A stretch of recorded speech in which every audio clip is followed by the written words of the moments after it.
The pistol shrimp is no bigger than your finger, and it's a crack shot. One of its two claws functions just like a handgun. And other shrimp are targets.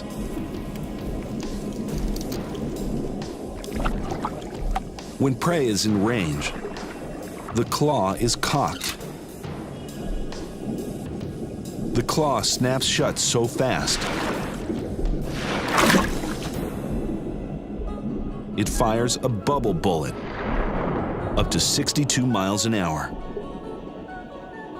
The bubble bursts and stuns the prey. It all happens in a fraction of a second.